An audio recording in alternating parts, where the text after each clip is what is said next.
संगत जी, आपका हमारे चैनल में स्वागत है। हम आपके लिए रोजाना सत्संग साखियां लाते रहते हैं। वीडियो शुरू करने से पहले एक विनती है, हमारे चैनल रूहानी मार्ग को जरूर सब्सक्राइब कर लीजिए और वीडियो को लाइक करना मत भूलिएगा। कमेंट में राधा स्वामी जी जरूर लिख दीजिए। साथ संगत जी, ये जो सवाल था, ये बाबा जी के बहुत करीब रहने वाले सेवादार ने एक बार बाबा जी से पूछा था। जब बाबा जी के साथ इस सेवादार की बात हुई थी तो उन दिनों नवरात्रि के दिन चल रहे थे। इस सेवादार की पत्नी भी एक सत्संगी तो थी, लेकिन वो हर बार नवरात्रि के लिए व्रत भी रखती थी। एक दिन ऐसे ही नवरात्रि के दिन चल रहे थे और सेवादार डेरे में थोड़ी देरी से पहुंचा था। जब बाबा जी ने पूछा, भाई क्या हुआ, आज देरी से कैसे आए? तो सेवादार ने कहा, बाबा जी नवरात्रि के दिन चल रहे हैं और आज मेरी पत्नी ने अष्टमी का पूजन रखा हुआ था। सुबह मेरी पत्नी ने कंजक पूजन किया था, इसलिए मुझे आज आने में देरी हो गई। तो बाबा जी ने कहा, बेटा ये तो अच्छी बात है, ये तो हमारी आस्था की बात है। अगर हमारा मन ऐसा करने से झुकना सिखाता है तो हमें वो काम जरूर करना चाहिए, क्योंकि जब मन झुकेगा तो हमें भजन सिमरन करने में आसानी होगी। हमारा असली मकसद तो मालिक को पाना है। रास्ते सभी के अलग अलग हो सकते हैं, लेकिन मकसद सभी का एक ही है।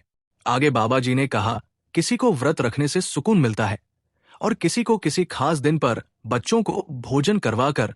मकसद सभी का यही है कि अपने अंदर मालिक के प्रति आस्था पैदा करना और अपने मन पर काबू पाने की कोशिश करना। लेकिन हमें इन सब बातों के साथ साथ भजन सिमरन को समय जरूर देना है और असल मकसद की ओर बढ़ाना है। असल मकसद को हासिल करने का एकमात्र जरिया भजन सिमरन करना है। मैं कभी किसी को ये सब करने से मना नहीं करता। हमें हर तरह से अपनी जिम्मेदारी निभानी चाहिए। अगर हमारे पूर्वजों से कोई रीत चली आ रही है और अगर हम उसे फॉलो करते हैं और हमें उसमें खुशी मिलती है तो हमें वो जरूर करनी चाहिए। बाबा जी ने कहा, मतलब तो मन को झुकाना है। मन झुकेगा तभी तो भजन सिमरन पर बैठेगा। फिर सेवादार ने बाबा जी से कहा, बाबा जी क्या आप इस बात पर नाराज तो नहीं हुए कि मेरी पत्नी व्रत रखती है या देवी देवताओं को पूजती है? तो बाबा जी ने कहा, मैं किसी के भी खिलाफ नहीं हूं। मैंने कभी किसी को मालिक की पूजा करने से मना नहीं किया। आपको जहां और जिस काम में खुशी मिलती है और आपकी आस्था जहां जुड़ी है, आप वो काम जरूर कीजिए। मालिक तो एक ही है। अलग अलग धर्मों ने मालिक के अलग अलग नाम जरूर रख दिए हैं, लेकिन किसी भी धर्म ने कभी ये नहीं कहा कि मालिक 2 है या 3 है। फिर बाबा जी ने सेवादार को देवी देवताओं के स्थान के बारे में समझाते हुए कहा, पुराने समय में मंदिर इसलिए बनवाए गए क्योंकि उस समय परिवार बहुत बड़े हुआ करते थे। लोगों को भक्ति के लिए एक अलग स्थान की जरूरत होती थी और लोग मंदिर में जाकर भक्ति किया करते थे। मकसद तब भी यही था और आज भी यही है कि मालिक की भजन बंदगी करके मालिक को हासिल करना, चाहे घर बैठकर हो या किसी धार्मिक स्थान पर, लेकिन मालिक मिलेगा हमें हमारे अंदर ही, जहां मन झुकता है और शांत होता है।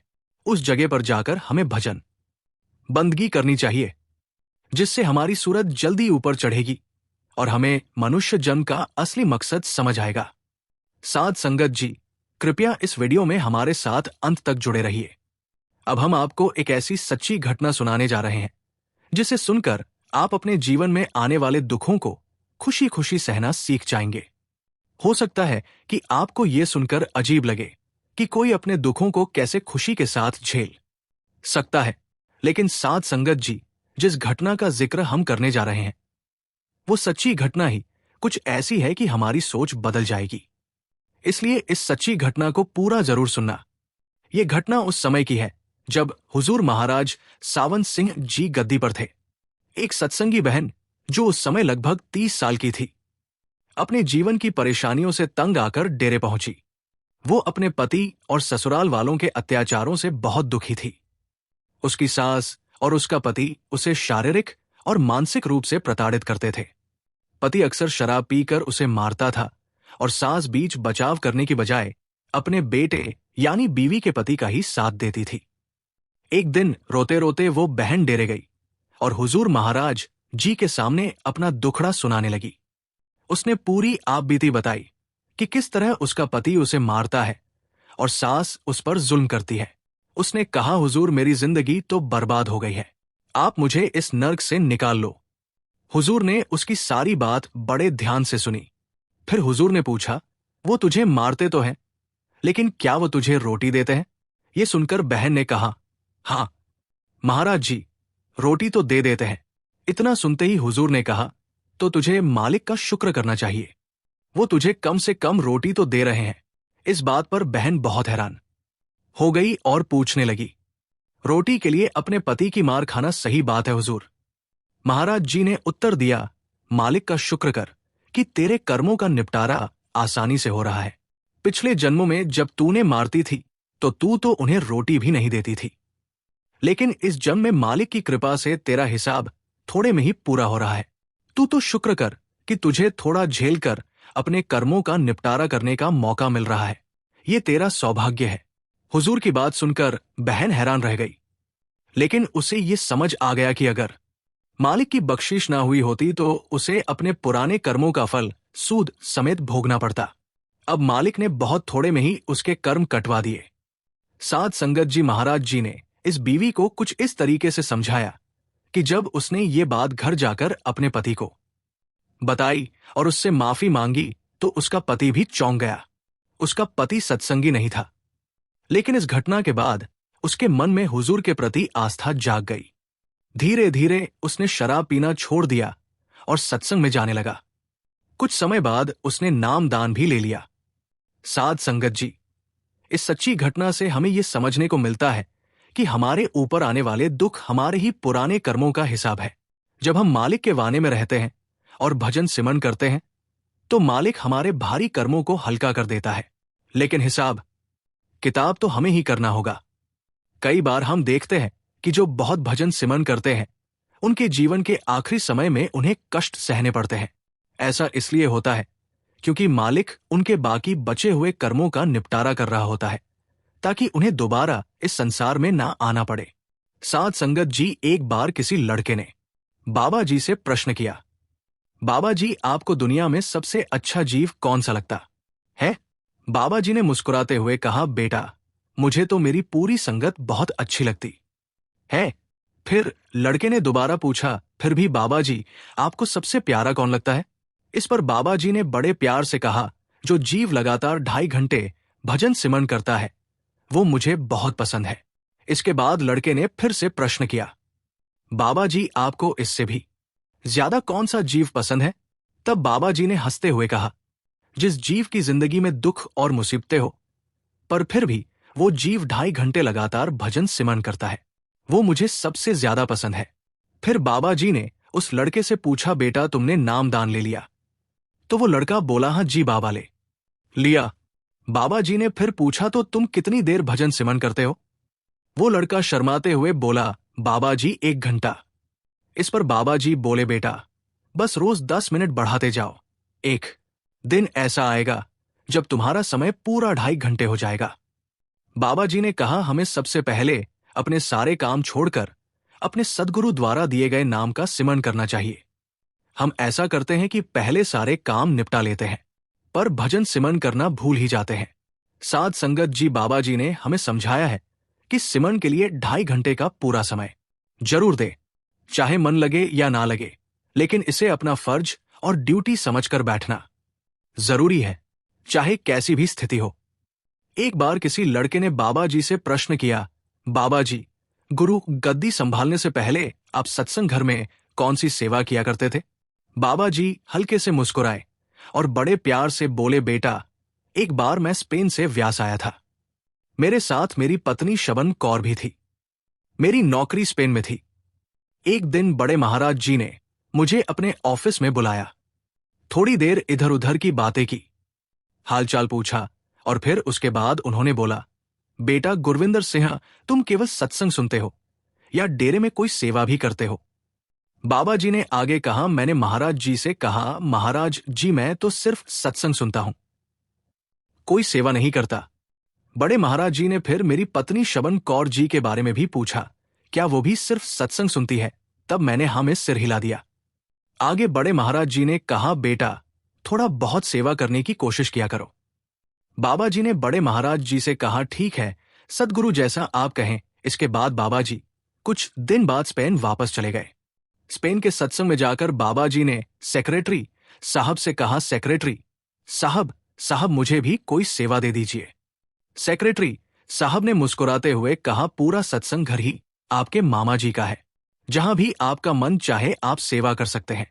बाबा जी ने सेक्रेटरी साहब से कई बार कहा, सेक्रेटरी साहब मुझे कोई सेवा दे दीजिए, लेकिन सेक्रेटरी साहब ने कोई सेवा नहीं दी और बोले, आप जो मर्जी सेवा कर लो, मैं आपको कुछ नहीं कहता। बाबा जी और हमारी माँ जी दोनों ही सेवा करना चाहते थे। फिर बाबा जी ने बताया, जब हमारे पास कोई सेवा नहीं थी तब हमने एक कमेटी मेंबर से पूछकर टॉयलेट की सेवा करनी शुरू कर दी। कुछ समय बर्तन मांजने की सेवा की। बाद में बड़े महाराज जी ने अपने जाने से पहले मुझे यहां बुलाया और ये सेवा मुझे सौंप दी। उन्होंने अपने फूलों को मेरे हवाले करके चले गए और अब मैं माली बनकर उन फूलों की संभाल कर रहा हूं। बाबा जी ने अंत में कहा, मेरी नजरों में सारी सेवाएं सबसे ऊपर है। कोई भी सेवा छोटी या बड़ी नहीं होती। सद्गुरु की दया से जो भी सेवा मिल जाए उसे बड़े प्रेम और मन लगाकर करना चाहिए। उस लड़के ने बाबा जी से दूसरा सवाल किया, बाबा जी सुबह का सिमरन हर इंसान के लिए इतना महत्वपूर्ण क्यों है? तब बाबा जी ने कहा, आप किसी भी इंसान से मिलने से पहले, अपने प्यारे जीवन की किसी भी परिस्थिति का सामना करने से पहले अपने सद्गुरु से मिलते हैं। आप कई लोगों से बात करने से पहले अपने सद्गुरु से बात करते हैं। अन्य लोगों के साथ संगति करने से पहले आप सद्गुरु के साथ संगति करते हैं। बाबा जी ने आगे कहा, लोगों के सामने बैठने से पहले आप अपने सद्गुरु के सामने चौकड़ी मारकर बैठते हैं। दुनिया में लोगों के आगे झोली फैलाने से पहले आप अपने मालिक के आगे झोली फैलाते हैं। दुनिया में किसी के आगे घुटने टेकने से पहले आप अपने सद्गुरु के सामने घुटने टेकते हैं। आप अपने शरीर को भोजन देने से पहले अपनी आत्मा को सिमरन के माध्यम से तृप्त करते हैं, उसकी भूख मिटाते हैं। आप बाकी झूठे नामों को बुलाने से पहले सच्चे शब्द रूपी नाम का सिमरन करते हैं, उसे 5 शब्द के नाम का जाप करते हैं। सुबह उठकर अपनी शक्ल आईने में देखने से पहले आप अपने सद्गुरु के नूरी स्वरूप को अपने अंदर में देखते हैं। अपने घर में साफ सफाई करने से पहले आप अपने मन मंदिर को साफ कर लेते हैं। तो फिर बताओ, सद्गुरु की रहमत क्यों नहीं बरसेगी? अब आप सुबह 3 बजे उठकर भजन सिमरन करते हैं, तभी तो उस कुल मालिक की रहमत दिन रात आप पर बरसती रहती है। साध संगत जी, जब हम किराए का मकान लेते हैं तो मकान मालिक की कुछ शर्तें रखते हैं। किराया समय पर देना है, मकान में गंदगी ना फैलाना और जब चाहे मकान खाली करवाना। उसी प्रकार हमारे मालिक ने भी हमें ये शरीर दिया है और कुछ शर्तों के साथ हमें इस दुनिया में भेजा है। हमारा किराया है भजन सिमरन करना और मकान की गंदगी है बुरे विचार और बुरी भावनाएं, जिन्हें हमें अपने मन में नहीं लाना चाहिए। जब भी उस कुल मालिक की मर्जी होगी वो हमारी आत्मा को वापस बुला लेगा। इसका मतलब यह है कि जीवन हमें बहुत थोड़े समय के लिए मिला है। इसे लड़ाई झगड़ा द्वेष भावना में नहीं बिताना चाहिए, बल्कि बाबा जी के नाम का सिमरन और सेवा करते हुए बिताना चाहिए।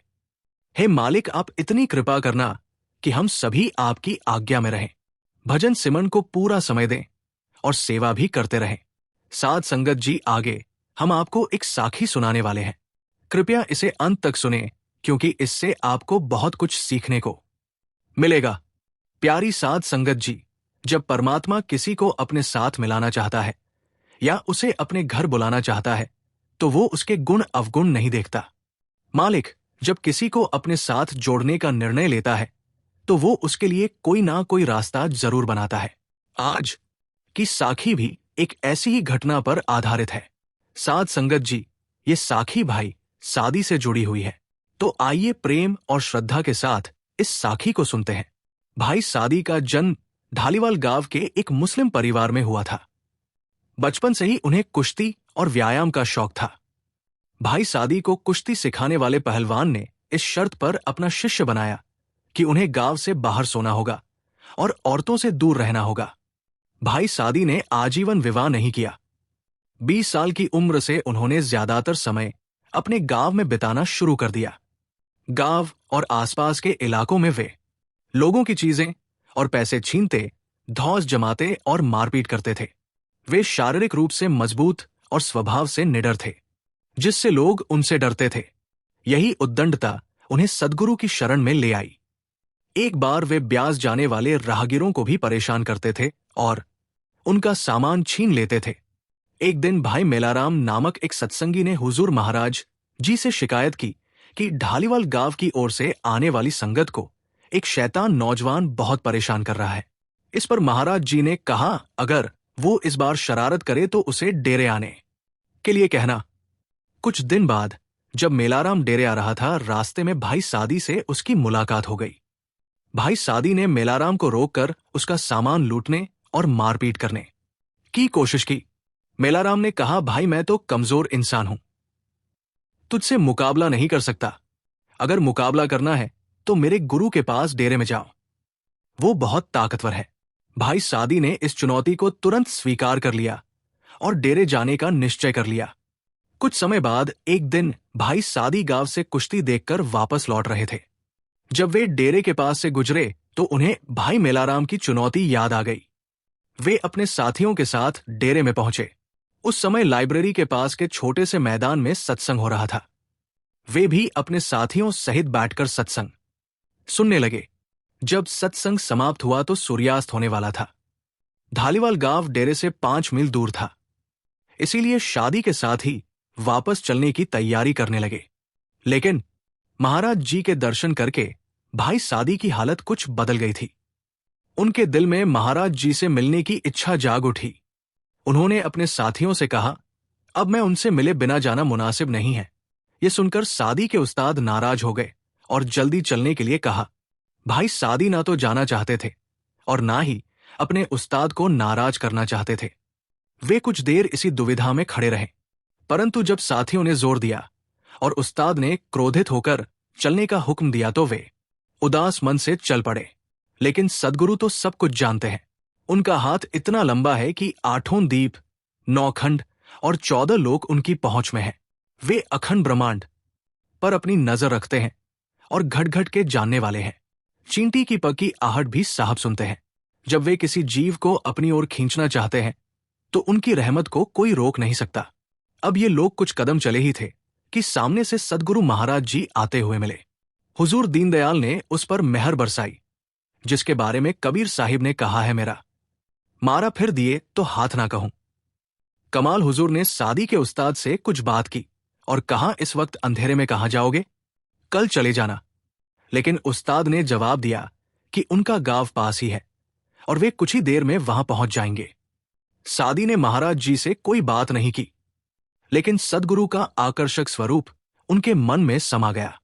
गांव में उन्हें चैन नहीं मिला और 3 दिन बाद बिना किसी से कुछ कहे वे डेरे में आ गए और फिर कभी लौटकर नहीं गए। उस समय शादी की उम्र 24 वर्ष की होगी।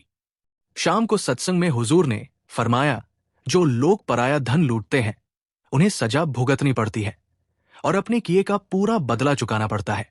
पूरे सत्संग में भाई सादी की आंखों से आंसू बहते रहे। दूसरे दिन उन्होंने हुजूर से नाम की याचना की और हुजूर ने उन्हें नाम की दौलत बख्श दी। नाम पाकर भाई सादी की काया ही पलट गई। उद्दंडता का स्थान गुरु के प्रेम और दीनता ने ले लिया। उन्होंने खूब अभ्यास किया और हमेशा हुजूर के साथ रहे। एक बार गांव से खबर आई कि उनकी मां बीमार है। भाई सादी अपनी मां की खबर लेने चल पड़े, लेकिन आधे रास्ते से ही वापस लौट आए। जिस दिन वे सद्गुरु के चरणों में आए थे, सब कुछ छोड़ आए थे। सद्गुरु से एक दिन के लिए भी दूर होना उन्हें मंजूर नहीं था, इसलिए वे वापस आ गए। रात को भाई सादी हुजूर के कमरे के दरवाजे पर सोते थे। एक रात हुजूर ने उन्हें आवाज दी और फरमाया, सादी तुम्हारी माता चोला छोड़ गई है और सद्गुरु ने उसकी संभाल कर ली है। भाई सादी को अच्छी वेतन पर नौकरी के प्रस्ताव मिलते थे, लेकिन वे हमेशा कहते, अब इस बादशाह की नौकरी छोड़कर कहीं जाने का दिल नहीं करता। जो तनख्वाह मुझे इस दरगाह से मिल रही है वो कोई और नहीं दे सकता। गुरु के चमत्कारों के वृतांत भी उन्हें अच्छी तरह याद थे। हर समय सद्गुरु के साथ अंगरक्षक की तरह रहते। सद्गुरु दीनदयाल भी उन पर बेहद दया करते थे। एक बार जब वे सिकंदरपुर से सिरसा आ रहे थे, रास्ते में भाई सादी का पैर एक सांप पर पड़ गया। सांप ने डस लिया। वो सांप इतना जहरीला था कि उसका कांटा हुआ व्यक्ति शायद ही बचता। कुछ ही क्षणों में भाई सादी जमीन पर गिर पड़े और उनका रंग काला पड़ गया। हुजूर महाराज जी घोड़े पर बैठे आगे जा रहे थे जब साथियों ने उन्हें ये सूचना देनी चाही तो सादी ने उन्हें रोक दिया। लेकिन जब वे नहीं माने तो सादी ने कहा कि वे आकर मेरा जहर अपने ऊपर ले लेंगे। उन्होंने हुजूर से कुछ भी न कहने का अनुरोध किया और बेसुध हो गए, शायद मर ही गए। हुजूर महाराज जी कुछ आगे निकल गए थे, परंतु अचानक हुजूर ने पीछे मुड़कर देखा और परेशान होकर उनकी ओर लौट आए। लेकिन सद्गुरु की कृपा और भाई सादी की भक्ति की वजह से कुछ अनहोनी नहीं हुई। उनके जीवन की ये घटना गुरु की महिमा और उनकी अपार कृपा को दर्शाती है। हुजूर ने उसी समय नीम की एक टहनी लाने का हुक्म दिया, लेकिन वो नीम का पेड़ या कोई और पेड़ नहीं था। दूर एक छोटी झाड़ी दिखाई दी। हुजूर ने कहा, ठीक है, उसी की टहनी काट लाओ। टहनी को लेकर हुजूर ने उसे सादी के शरीर के ऊपर से नीचे तक फेरने का आदेश दिया। उन्होंने कहा कि यह तरीका सांप के जहर को हटाने में सहायक होता है। ये जो भी कुछ हुआ है वो सद्गुरु की कृपा का ही परिणाम था। सादी ने आधे घंटे में ही आंखें खोल ली और होश में आ गए, परंतु उनकी खुशी की बजाय वे नाराज थे। उनकी आंखों में आंसू थे और फिर उन्होंने अपने साथियों से शिकायत की कि हुजूर को ऐसी खबर क्यों दी। फिर उन्होंने हुजूर से फरियाद की, सच्चे बादशाह, क्या मैं इसके लायक था कि मेरा जहर आपने अपने ऊपर ले लिया? मुझे क्यों नहीं मरने दिया? उनका जीवन गुरु के प्रति अटल प्रेम और समर्पण का प्रतीक था। हमें भी चाहिए कि जब सद्गुरु ने हमें अपनी शरण दी है तो हमें भी उनके वचनों में बने रहना चाहिए और दिन रात उनकी स्मृति में लीन रहना चाहिए। साध संगत जी बाबा जी की ये बातें सेवादार को अच्छे से समझ आ गई। साध संगत जी अगली साखी जो हम आपको सुनाने जा रहे हैं उसे सुनकर आपकी रूह काम जाएगी। ये हमें एक एक कर्म का हिसाब इस तरह से भी देना पड़ता है कि ये बीमारी हमें क्यों आई, इतनी गरीबी हमें क्यों आई, और भी कई सवाल होते हैं। इन्हीं सवालों के जवाब आज की साखी में आपको जानने को मिलेंगे, क्योंकि बाबा जी ने हमें जिन दो बातों से आखिर में चेताया है, अगर नहीं सुनोगे तो बहुत ज्यादा पछताना पड़ेगा। पहले घटना सुनते हैं जी, फिर बाबा जी की वे दो चेतावनी की बातें आपके साथ साझा की जाएंगी। साध संगत जी बहुत पहले की घटना है और इस घटना में बहुत सारी सीख देने वाली बातें हैं, इसलिए शुरू से अंत तक सुनिए जी। एक नगर में बहुत धनी सेठ रहता था जो व्यापार के साथ साथ साहूकारी का भी काम करता था। उसने अपने पास एक नौकर रखा हुआ था। वो बहुत ही नेक नियत का और बड़ा ही विश्वास पात्र आदमी था। वो इतना ईमानदार था कि बिना किसी लोभ लालच के अपने मालिक का ख्याल रखता। जैसे कि हमारे प्यारे प्यारे सेवादार दिन रात बाबा जी के हुक्म से सेवा में लगे रहते हैं, उसी तरह वो नौकर भी अपने मालिक की सेवा में लगा रहता और घर के सारे काम संभाल लेता। दुकान का काम भी अच्छा हो गया। अब सेठ धीरे धीरे उसकी पगार बढ़ाता गया। एक दिन सेठ अपने मन में ये विचार करता है कि क्यों ना मैं इसे बिजनेस पार्टनर बना लूं, क्योंकि ऐसे इंसान कहाँ मिलते हैं। वैसे भी सारा काम यही संभालता है और काम इतना बढ़ गया है कि मैं अकेला नहीं संभाल सकता, इसलिए इसको ही पार्टनर बनाऊंगा तो और मन लगाकर काम करेगा। संगत जी, जब साहूकार ने उस नौकर को पार्टनर बना लिया, कागजात बनवाकर साइन करवा लिए और नौकर पार्टनर बन गया, तभी ना तो उस नौकर ने कभी अपनी पगार मांगी और ना ही पार्टनरशिप का हिस्सा। नौकर यही सोचता था कि मुझे जब भी पैसे चाहिए होंगे तो मैं ले लूंगा। इसी तरह कुछ साल बीत गए। एक दिन सेठ मन में यह सोचता है कि जरा हिसाब लगाकर देखूं कि अब तक कितने पैसे हो गए हैं इसके।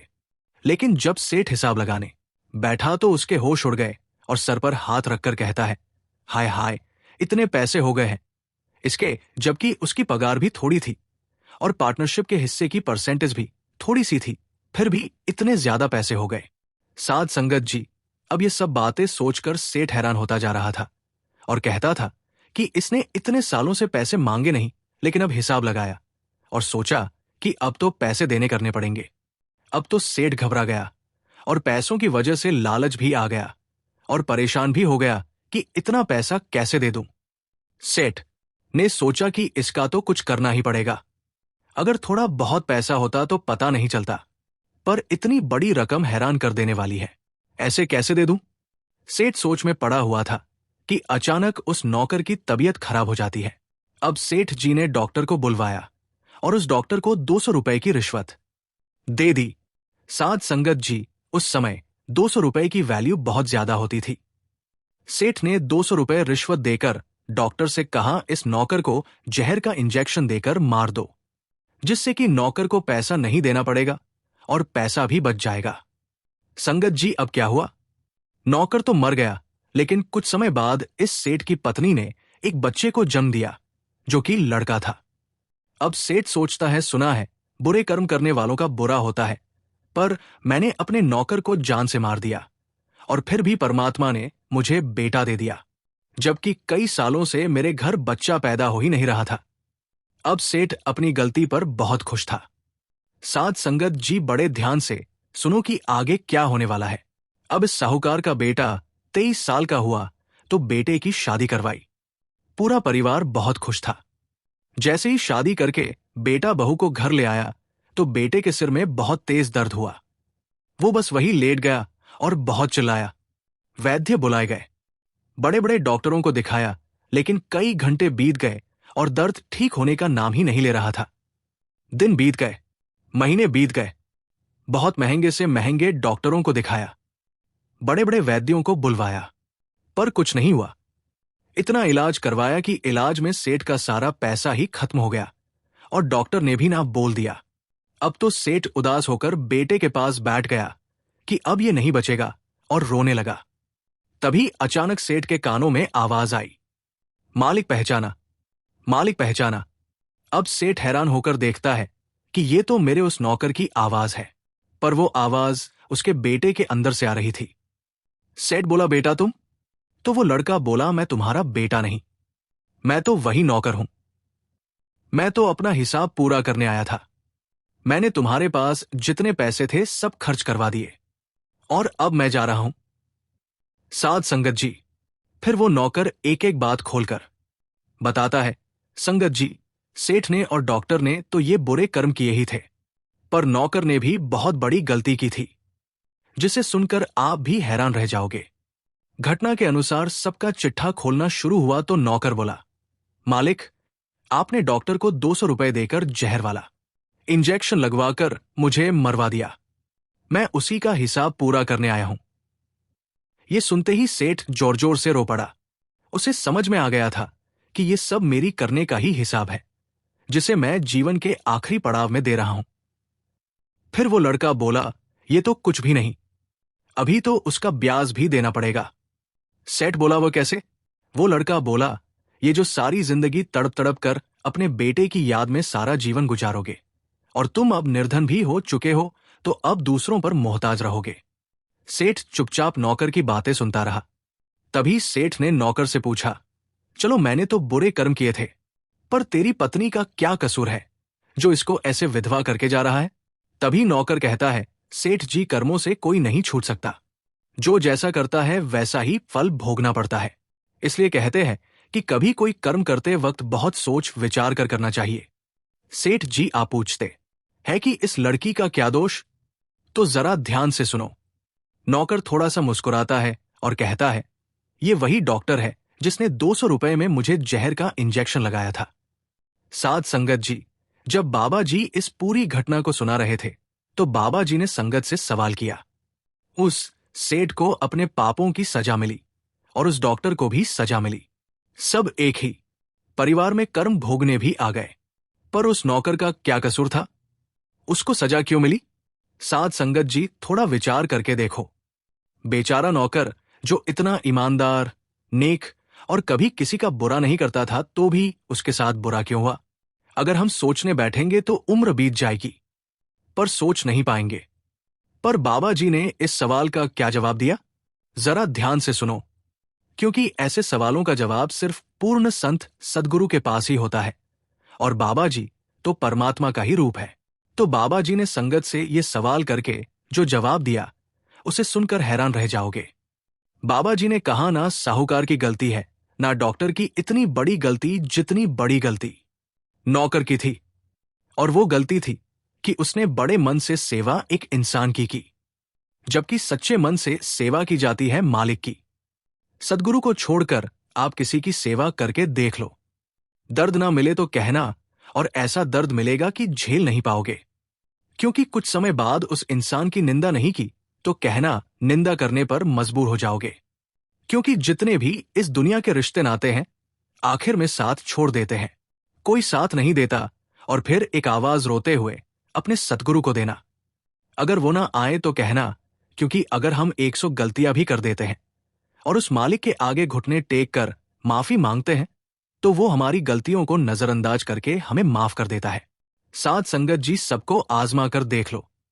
जितने भी रिश्तेदार हो, बड़े बड़े ओहदे वाले मित्र हो, मुसीबत की घड़ी में एक बार ये लोग एहसास जरूर करवाते हैं कि बुरे वक्त का अंजाम देख लो। हम लोग कभी कम नहीं आएंगे। साथ संगत जी, इस वीडियो को सुन लेने के बाद हम ये अच्छी तरह से समझ गए हैं कि कर्मों का कानून अटल है, इससे कोई भी नहीं बच सकता। इसलिए बाबा जी कहते हैं कि कर्म सोच समझ कर करने चाहिए, वरना ऐसा ना हो कि बाद में सेठ और डॉक्टर की तरह पछताना पड़े। संगत जी, बाबा जी कहते हैं वो किसी के भाग्य के निर्माता नहीं है। व्यक्ति खुद अपना भाग्य लिखता है। आप जैसा बीज बोएंगे आप वैसी ही फसल काटेंगे। आप जैसा कर्म करेंगे आपको वैसे ही परिणाम मिलेंगे। यदि विद्यार्थी मन लगाकर पढ़ाई करेंगे तो परीक्षा में अवश्य सफल होंगे। इसलिए हर व्यक्ति का भाग्य भी तभी बदलेगा जब वो अपना कर्म करेगा। आलसी व्यक्ति कभी सफल नहीं हो सकता। जिसको जीवन में आराम करना बहुत प्यारा लगता है, उसे मेहनत करना अच्छा नहीं लगता, भला वो व्यक्ति कैसे सफल हो सकता है? इसलिए अगर आप कोई काम करना चाहते हैं तो अभी से आलस को त्याग दीजिए। अहंकार मनुष्य से वो सब कुछ करवाता है जो अंत में उसी के विनाश का कारण बनता है। इसलिए जीवन में जितना जल्दी हो सके अपना अहंकार त्याग दे। संसार में सबसे ताकतवर व्यक्ति वही होता है जो धोखा खाने के बाद भी लोगों की भलाई करना नहीं छोड़ता। दूसरों को नियंत्रित करने वाला शक्तिशाली हो सकता है, लेकिन स्वयं को नियंत्रित करने वाला उससे भी अधिक शक्तिशाली होता है। बाबा जी कहते हैं, जिंदगी में एक ही नियम रखो, सीधा बोलो, सच बोलो और मुंह पर बोलो। जो अपने होंगे वो समझ जाएंगे और जो नाम के होंगे वो दूर हो जाएंगे। दूसरों की जिंदगियों में झांकने से कुछ भी नहीं मिलने वाला। यकीन मानिए आपकी जिंदगी में भी ऐसा बहुत कुछ है जो इंतजार कर रहा है कि आप अपनी जिंदगी में झांके। जो लोग तुम्हारी बुराई करते हैं वह करते रहेंगे, चाहे तुम अच्छा कर्म करो या बुरा। इसलिए शांत रहकर अपना कर्म करते रहो। निंदा से मत घबराओ। निंदा उसी की होती है जो जिंदा है। मरने के बाद तो सिर्फ तारीफ होती है। साथ रहकर जो छल करे उससे बड़ा कोई शत्रु नहीं हो सकता, और जो हमारे मुंह पर बुराइयां बता दे उससे बड़ा कोई मित्र नहीं हो सकता। याद रहे, साफ साफ बोलने वाला कड़वा जरूर होता है मगर विश्वासघाती कभी नहीं। जो धोखा खाने और दुख मिलने के बाद भी गलत रास्ते पर नहीं जाता और ईमानदारी से अपना कार्य करता रहता है, ऐसा मनुष्य भगवान को सबसे प्रिय है। अंत में ऐसे व्यक्ति की जीत निश्चित होती है। किसी भी मनुष्य को अच्छा जीवन या बुरा जीवन नहीं दिया गया है, एक जीवन दिया गया है। इसे अच्छा या बुरा बनाना मनुष्य के ऊपर निर्भर करता है। जो अपने सुख के लिए दूसरों की हानि करता है वो मनुष्य कहलाने लायक नहीं है। मनुष्य वही होता है जो अपने स्वार्थ का त्याग करके दूसरे का हित करे, कम से कम दूसरे का नुकसान ना करे। विचारों को वश में रखिए, वो तुम्हारे शब्द बनेंगे। शब्दों को वश में रखिए, वो तुम्हारे कर्म बनेंगे। कर्मों को वश में रखिए, वो तुम्हारी आदत बनेंगे। आदतों को वश में रखिए, वो तुम्हारा चरित्र बनेगा। चरित्र को वश में रखिए, वो तुम्हारा भाग्य बनेंगे। एक उत्तम जीवन के लिए यह स्वीकार करना आवश्यक है कि सबको सब कुछ नहीं मिल सकता। खुद से बहस करोगे तो सारे सवाल सुलझ जाएंगे। अगर दूसरों से बहस करोगे तो और नए सवाल खड़े हो जाएंगे। जब मनुष्य अपनी गलती का वकील और दूसरों की गलतियां का जज बन जाता है तो जीवन में फासले नहीं फासले हो जाते हैं। पुराने गंदे वस्त्र उतारकर नए वस्त्र पहनते समय एक छोटा बालक रोता है, किंतु मां उसके रोने की परवाह किए बिना वो वस्त्र बदलती है, क्योंकि वह जानती है कि उसके बालक के लिए क्या उचित है। उसी प्रकार भगवान अपने भक्तों के इच्छा की परवाह किए बिना उसे सफलता और निष्फलता देता है, क्योंकि वह जानते हैं कि उसके भक्त के लिए क्या उचित है। संदेह से परे होकर जब आप भगवान से प्यार करते हैं तो आप हर चीज से प्यार करते हैं। अगर ये वीडियो आपके दिल को छू गई हो तो इसे लाइक करें। इसी के साथ संगत जी हम आपसे इजाजत लेते हैं। कल फिर मिलते हैं नए सवाल, जवाब और साखी के साथ। आप जी से विनती है, कमेंट में राधा स्वामी और अपने शहर का नाम जरूर लिखें। राधा स्वामी जी।